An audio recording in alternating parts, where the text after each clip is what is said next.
Hey everyone, I'm Daniel Cohn, editorial director here at Spin, and we're here with Shannon Larkin of Godsmack, noted Las Vegas Raiders fan. Yes.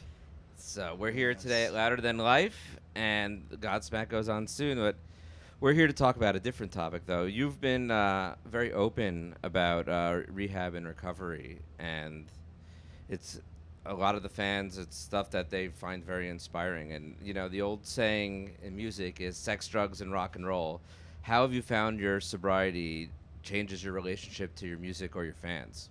Yeah, that was the biggest fear that I had about going sober. And I started playing clubs when I was 13. And my parents, I'm from West Virginia. And my parents you couldn't get a work permit in West Virginia until you're 16. So my parents would have to escort me to the clubs.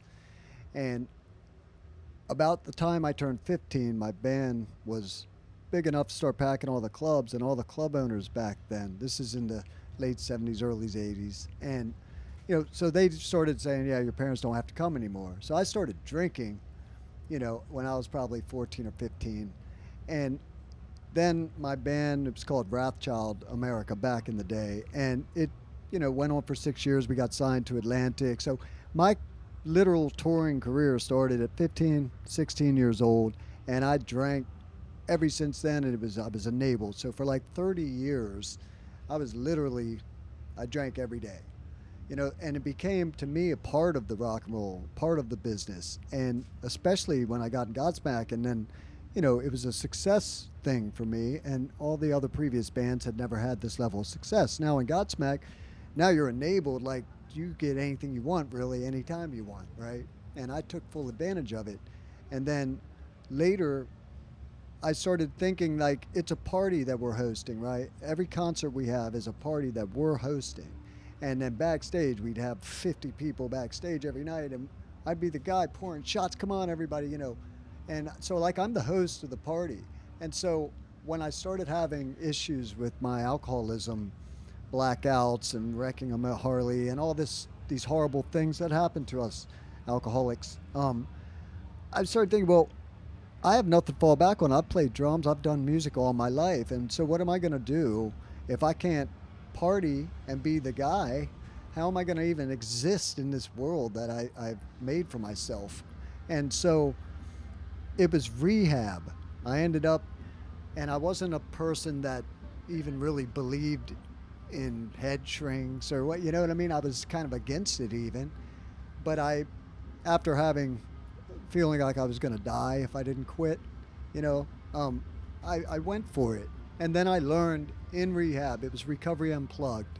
And there's a few of those now. At the time, there was just the one in Fort Lauderdale. And, for what it's worth, it worked. And these people got in me and found all these like hidden dark things that I wouldn't have really even remembered if it weren't for therapy and embracing it and going with it. You know what I mean? Saying, look, I'm not a big therapy guy. I don't believe in it really, but I'm going to go with this and I'm going to do everything that they asked me and jump through all the hoops. And it turned out that it changed my life. And so my problem and the fear of not being able to host the parties or being the guy that is the party, and I'm not partying with all these people that I feel like they're expecting me.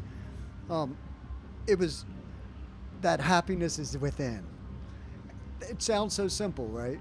And so, but to find that happiness within, you have to destroy all the fucking negative part that you might not even realize it's hidden in you. It could be a plethora of different things. But what I found was happiness is within. So I can host that party and come on. And I made it a point when I got out of rehab, and this might be interesting for folks in my business trying to quit, is, once you've found your inner happiness, then I personally took the approach of getting back into it right away. So 4 days after I was out of rehab, I know I still have 90 days of daily AA meetings to go in that program. I went right to the bar, and I went to see bar bands, and I'd sit right at the bar with people doing shots next to me. I'm trying to get into it and get in the mix of everybody partying around me and me still being happy and being able to feel like I'm in this, and I was just so afraid. So I guess the moral of the story is rehab works. if you embrace it and go with it and believe in it. And it all comes from inside us. Our happiness is in there. We don't need drugs and alcohol.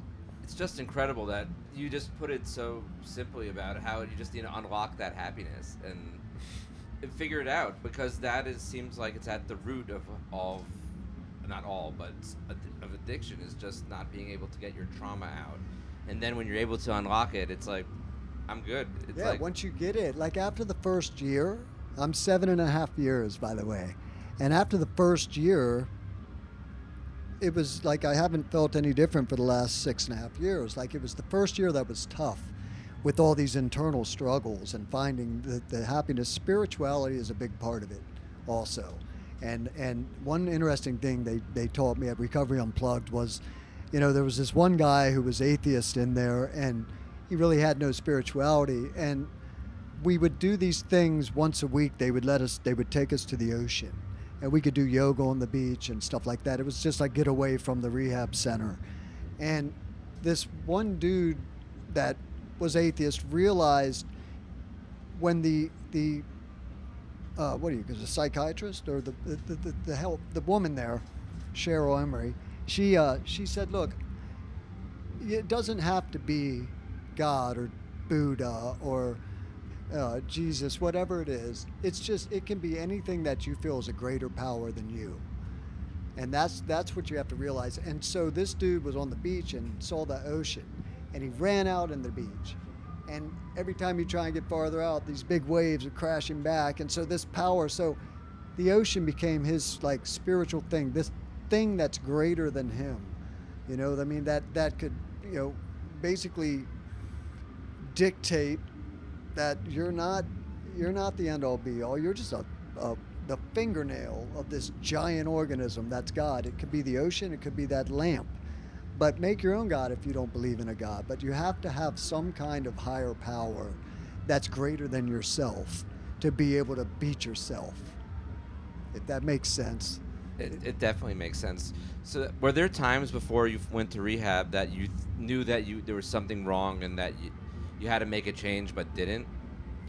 Yeah, there was many of those things. In fact, I was fired, well, not fired, but threatened to be fired from this band over the last 20 years 3 times. And one of my issues, one of many alcoholics' issues with when you get too drunk, you black out. And then when I blacked out, I would do these crazy things, and pick fights with way bigger people and all kind of crazy things. I would call just and it was funny because I always attacked the people that were closest to me, the people I loved the most, right? And that was one of the parts in rehab where, why do I attack the people I love the most? And so it was an inner thing, and they helped me find out why. I'm not going to tell the world that, but you know what I mean? Everybody has their issues. And so I think alcoholism, drug addiction, it's all about, locating the issue, finding it, destroying it, and then finding your higher power, becoming better, finding happiness within. Pretty simple sounding, not so simple. What is the perception you think the music industry has around sobriety? Well, I mean, I haven't run into anyone that gave me any kind of negative feeling when they'd offer me a drink or a line or whatever, and I said, yeah, I don't do that anymore. I never had anyone to go, that's lame, or everybody said, oh, congratulations. So even in the industry, as far as record label people or management and everybody, I think since we're their cash cow, they want us to be sober. If I'm going to mess up and be a drunk and not be able to play good, they want me to be sober. So in the industry, I've never had any kind of opposition to sobriety. What would you say to people who have family members struggling with addiction, or to a person who's early in their recovery? I would say, again, rehab works. Get help and don't hold it in. And like we have this thing in Godsmack called the Scars Foundation, and it's literally it's a real nonprofit organization. We started probably 5-6 years ago, and you can donate money, and because we have doctors and people that help folks that reach out for it through Scars. But the point is, there's also a community board on there, right? And that's the biggest thing I feel is people repressing these feelings inside, and it festers up. And then when you get too wasted or whatever, it explodes and you do some stupid shit.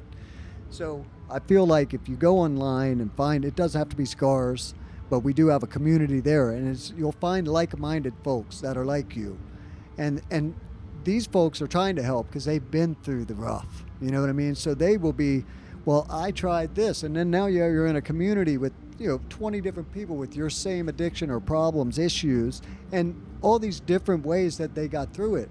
And so because we're all different, and so you find the one that, oh wow, I can believe in that, and it helps. So a lot of times finding help is free, and it's right there online and all these organizations like Scars Foundation. But the problem is fear, and people are too afraid, to admit their insecurities, admit their problems, and they're embarrassed of things they've done, perhaps. Well, thanks, Shannon, for stopping by. That was really inspirational to hear you share your story.